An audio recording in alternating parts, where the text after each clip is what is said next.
छत्तीसगढ़ में फिर हुआ एक बार बड़ा नक्सल हमला।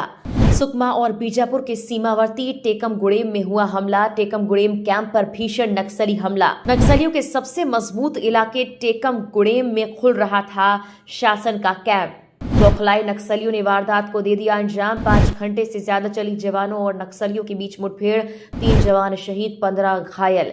हमले के बाद सुरंग का हुआ खुलासा। नक्सली बना रहे थे सुरंग।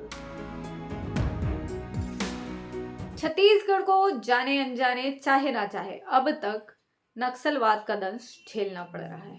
क्यों झेलना पड़ रहा है, क्या है, ये सब सरकारी विषय है। पर अभी प्रदेश में कल देर शाम एक बड़ा नक्सल हमला हुआ है। नक्सल हमला सुकमा और बीजापुर के सीमावर्ती क्षेत्र में हुआ है। यह सीमावर्ती क्षेत्र घोर नक्सल क्षेत्र कहा जाता है, जहां पर जवान गश्त पर निकले थे और विकास कैंप लगाने की तैयारी थी। इस बीच यहां उन पर हमला कर दिया जाता है। लगभग 5 घंटे फायरिंग चलती है। इस फायरिंग के चलते लगभग 15 जवान घायल हो गए हैं, जिसमें 3 शहीद हो चुके हैं। शहीद जवानों को मुख्यमंत्री विष्णुदेव साय ने प्रदेश की तरफ से श्रद्धांजलि अर्पित की है, तो वहीं उनके परिवार वालों को ढांढस भी बंधाया है। उप मुख्यमंत्री विजय शर्मा ने पूरे मामले पर कहा है कि इन क्षेत्रों में विकास कैंप लगाए जाएंगे।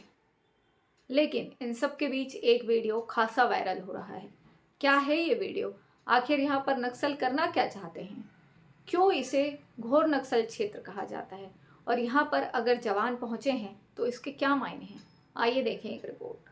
छत्तीसगढ़ के सुकमा और बीजापुर जिले के सीमावर्ती क्षेत्र टेकमगुड़ेम गांव में नया कैंप स्थापित करने पहुंची फोर्स पर नक्सलियों ने हमला बोल दिया। कैंप स्थापित करने के बाद आसपास के इलाके में सर्चिंग पर निकली फोर्स पर 5 घंटे से ज्यादा नक्सलियों द्वारा गोलीबारी की गई। इस पूरे हमले में जहां एक तरफ सीआरपीएफ और एंटी नक्सल फोर्स कोबरा के 3 जवान शहीद हो गए, वहीं अन्य 14 जवान घायल हुए। मिली जानकारी के अनुसार भारी संख्या में नक्सलियों के घायल होने की खबर भी निकलकर सामने आ रही है। मुठभेड़ में आरक्षक देवन सिंह, आरक्षक पवन कुमार, आरक्षक लामधर सिन्हा शहीद हो गए।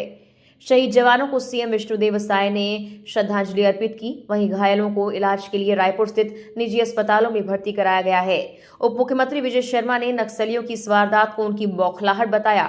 उन्होंने कहा कि यहाँ सुशासन स्थापित करते हुए विकास कैंप खोले जाएंगे। टेकलगुड़ा ऐसी जगह है जहाँ पर जाना दुभर होता था। पिछली बार की घटना आप सबको था। ये जो स्थान है जगरगुंडा थाना क्षेत्र के अंतर्गत जिला सुकमा में, वहाँ पर हमारा कैंप लग रहा है। मैं आप सभी के माध्यम से ये जरूर कहना चाहता हूँ कि ये जवानों की बहुत बड़ी जीत है। जो कुछ हुआ है कल, उसमें हमारे जवान शहीद हुए हैं, उनके चरणों को नमन करता हूँ। और सरकार हर समय उनके परिवार के साथ होगी। राज्य की सरकार और केंद्र की सरकार में जो कुछ प्रावधान है, बहुत अच्छे प्रावधान हैं, वो सारे प्रावधान पूरे किए जाएंगे। परंतु कल की घटना का विषय ये है कि एक बड़ी जीत जवानों ने दर्ज की है।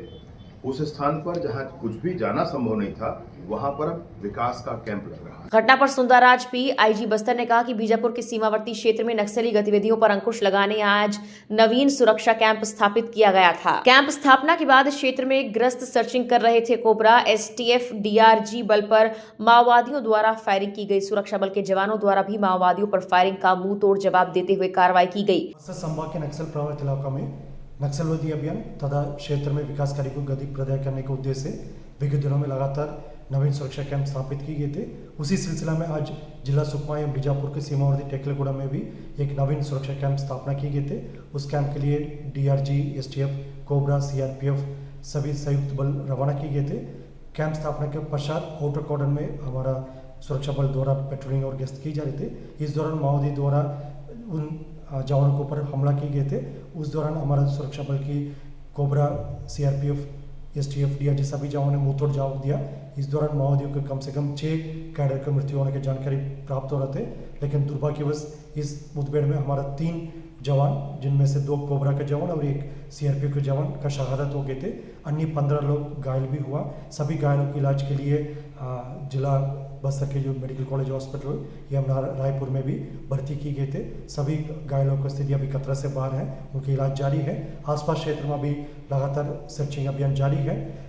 फिलहाल प्रदेश में स्थिति सामान्य करने के लिए शासन प्रशासन लगा हुआ है, लेकिन जिस तरीके से कैंप स्थापित करने की तैयारी की जा रही है, कहीं ना कहीं शासन प्रशासन की कामयाबी की ओर ये इशारा कर रहा है। अब से कुछ साल पहले तक बस्तर में जहां प्रवेश मुश्किल होता था, वहां नक्सलियों को पीछे धकेलते हुए कुछ किलोमीटर तक समेट कर रख देना अपने आप में कामयाबी है।